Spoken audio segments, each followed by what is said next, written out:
Good morning, good afternoon, or good evening. Wherever you are, remember, you have greatness inside of you. Welcome back to another Habs Daily News with your hockey coach, Guru Coach FRENCHY. Today, episode number 127. What do you have on the menu, coach, today? First of all, we're going to talk about reviewing the game number 3 of the Habs Prospect and Buffalo. I'm going to talk about the players stand out during the 3-game in Buffalo, of course. And then we're going to talk about the next move for Ken Hughes. And finally, we're going to talk about a little bit the preview of the main camp this week, start September 21. And of course, we're going to give you a little bit news around the NHL today. So don't go nowhere.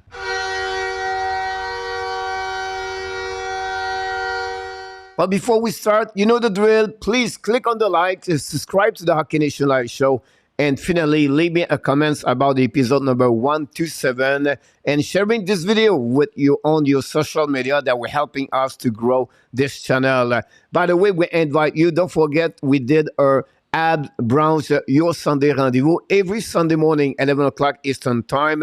Carrying hands of the hockey bars and Marco Larrabee joined me. They joined me every Sunday talking about the Habs preview and reviewing the weekly for during the season 2022-2023. Let's move on, guys, for the first subject of the day. Well, let's talk about the last game of the Habs Prospect and Buffalo, and they really did really well with a W. 7-2 over the Ottawa Senator Prospect. A great performance overall of the Montreal Canadiens. We got a couple of players back in the lineup during the last game of the tournament. The player for me stand out for game number 3. The first one is Emil Henneman. Did it again. First, he scored a goal, have 1 assist during this game, but you can see how big he is, how he's talented with his hand. What he need to improve, it would be, honestly, his skating, his defensive zone coverage. But otherwise, I think he have, with his shot, the way he play, he can be one day in NHL. It would be interesting, first of all, what he's going to do at the main camp. Secondly, what he's going to do next year. What is his next destination for the upcoming season? We're going to follow up with Emil in the next couple of weeks. The next one I want to talk about, guys, the next player I want to talk about is Zebi Simano. Simano had a great performance yesterday. He did very well since the beginning of this tournament.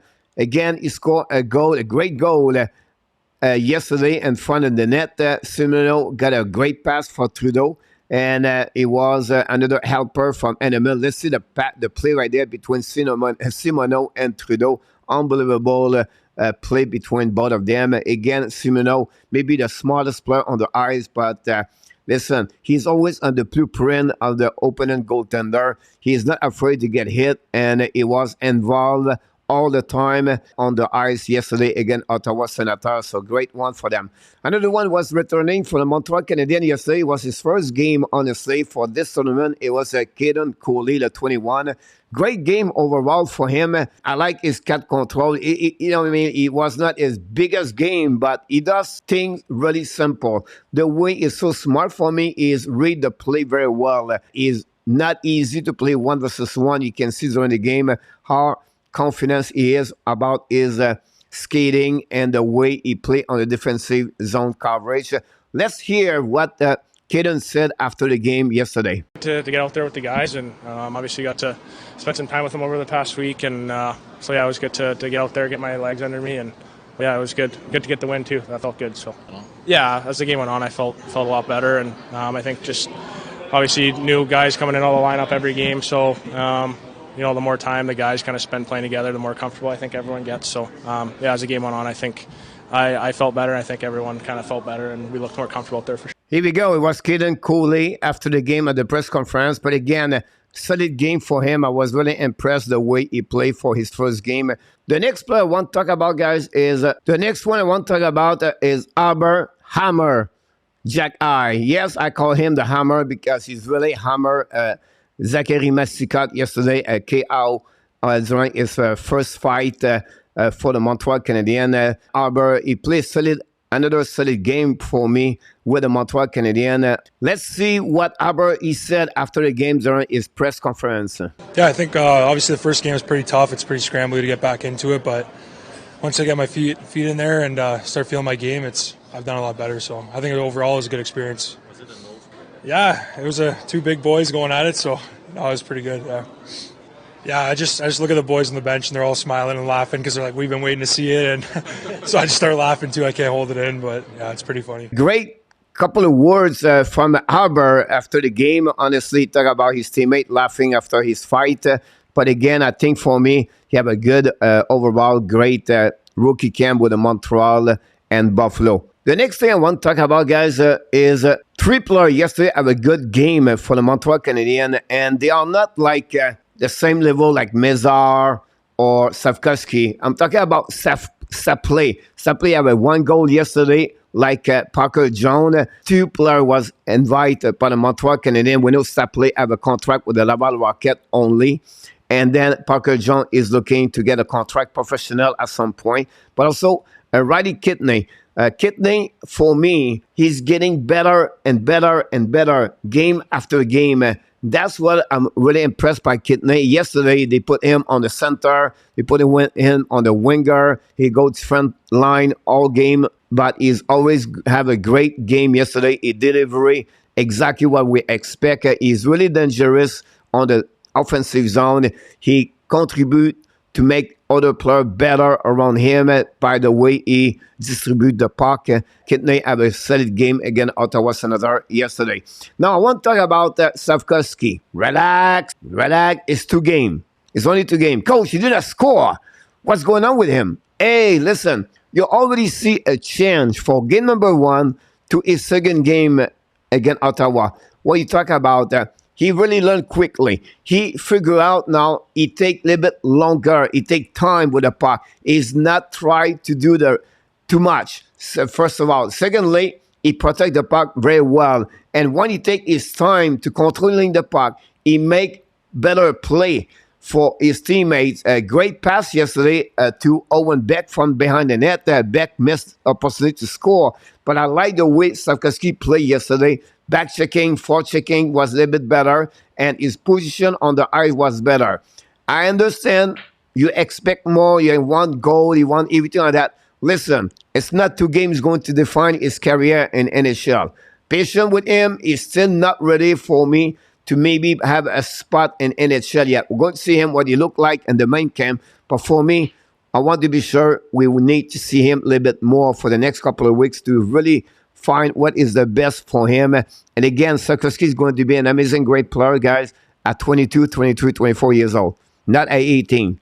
They not draft him for 18 years old. They draft him for the future. So they have a great expectation, a good projection of what Savkovsky can become in NHL one day. I want to talk about the next thing is about my best 3 players of the camp.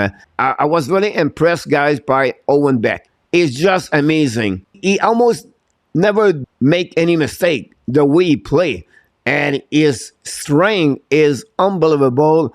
It's not easy to put him down. He have an amazing, great vision of the game. He's really smart. He anticipate the play. He play an amazing, great 200 feet game.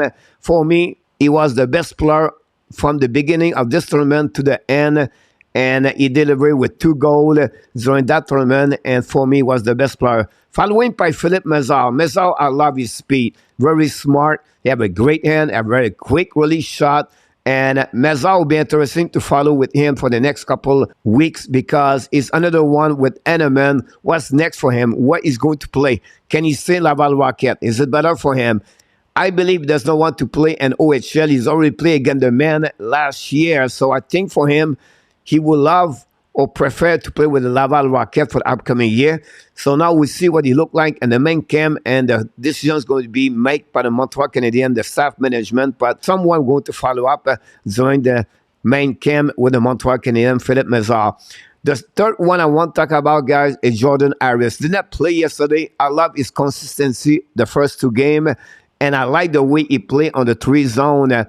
Really smart player, great skater. He good on the transition, and it's another one like Owen Beck. He have a a really high intelligent IQ in hockey. And for me, this something is really important as a hockey player. So Jordan Harris was my third star of this tournament for the Montreal Canadiens. And of course, you can name others. But this for me are the best three players I saw during the 3 game for the Montreal Canadiens. Now I'm going to give you the next one where they surprised me. I did not expect too much from them, but they really delivered during this tournament. I'm talking about Zebi Simano, William Trudeau have a great tournament, and Arbor Jack I. For me, Arbor, because I saw him last year and I see him today, is completely another new player. So his transformation, his development is so great compared from last year. I'm really impressed by Arbor. Now, Trudeau is another one. I love the way he play on offensive side. His pinch is great, and it looked like easy for him. Of course, you need to improve his defensive zone a little bit better on the battle 1-versus-1, but I was impressed overall by William Trudeau. We know he scored a goal during that tournament. Finally, Zebi Simano, the bulldozer, the catalyzer, the spy plug, call any nickname if you want to. I like his style. It reminds me a lot of Gallagher when he played NHL.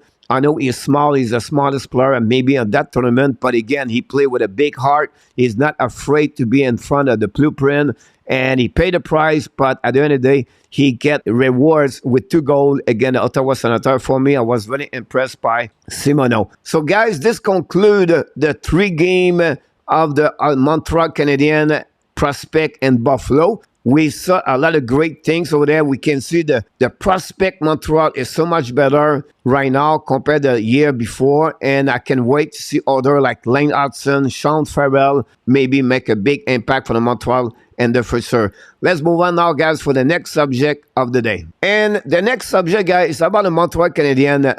What happening this week? So I'm going to give you a little bit a preview of the Montreal Canadiens and give you an idea what's going on with them. First of all, for the Montreal Canadiens, it starts with the prospect. What you talk about? The tournament is over. Yes, but they are not done as a group. They are coming back in Montreal after the game yesterday. Now they practice Monday and Tuesday. And then some of them are going to have an invitation to play for the Montreal Canadiens at the main camp. Who is going to be there? I will be too long here on this video to talk about which one of them. We're going to give you all the update when we know the nomination of those players. The main camp, by the way, starts September 21st, so Wednesday. They are going to have a physical test all day long. Then they will be on the ice the 22nd. And this is the schedule of the Montreal Canadiens for the game exhibition for them. And start the September 26th to the October 8th. They play 8 games overall, 2 against Toronto, 4 against Ottawa, 1 Winnipeg Jet, and 1 for against the New Jersey Devils. So that give you an idea, guys, what's going happening during the main. Let's move on now, guys, for the next subject of the day. Today, guys, I want to talk a little bit about Ken Hughes' next move. We still have about like 4 weeks before the upcoming season's coming. And possible Montreal makes some move. First of all, I expect some kind of contract could be offered already on the table right now, but possible a signature or an extension for Jake Allen with the Montreal Canadiens. 32 years old is at the final contract at $2.8 million with the Montreal. We're going to see what's happening between Jake Allen and Montreal Canadiens. The next one is we have an extra forwards for the Montreal Canadiens. What you talk about? You have too many forwards for the Montreal. Ken Hughes, for the last couple of days, is on the phone. I'm sure he tried to make a trade, a transaction with another team to trade a forward. At the same time, what he's looking for is a right defenseman. It could be a young prospect like Longvis. We know he's looking for the trade from the New York Rangers. Possible it could happen. Or a veteran like maybe Anton Strandman. Or they go maybe wait on the waiver list until before the season starts to get a right defenseman. I believe they're going to play the musical chair, the carousel between the young prospect defensemen. I'm talking about Arias, Barron, Norlander, Cooley. Already the top 4, I expect them to go to turn around all the time. I think they are not sure the way right now Justin Barron play. It's not great And I think they are maybe nervous what's going on with Justin Barron. Maybe bring another right defenseman. Definitely something we're going to follow up and bring to you at the Habs Daily News when we hear something from the Montreal Canadiens. Let's move on now, guys, for the last subject of the day. And it's going to be the NHL news today. And we don't have a lot of things to tell you, but we have only one news is coming for the Flyers. The team did not announce it, but the Flyers did it. It's Antoine Roussel. He got a PTO with the Flyers. And we know he's a veteran of 10 years, played with the Dallas Star, undrafted in NHL, following by the Vancouver Canucks, played only 1 year last year with the Arizona Coyotes, with 4 goals, 4 assists for 8 points with over 50 games. We'll see what Antoine Roussel is going to do with the Flyers. This is the only news we have around the league during the weekend in NHL. Here we go, guys. This completes the episode number 127 for the Habs Daily News. Before we leave, we want to remind you, don't forget, please, to click on the like, subscribe to the Hockey Nation Live Show, leave me a comment about this episode. And finally, of course, you have greatness inside of you. Have an amazing, blessing day, everybody.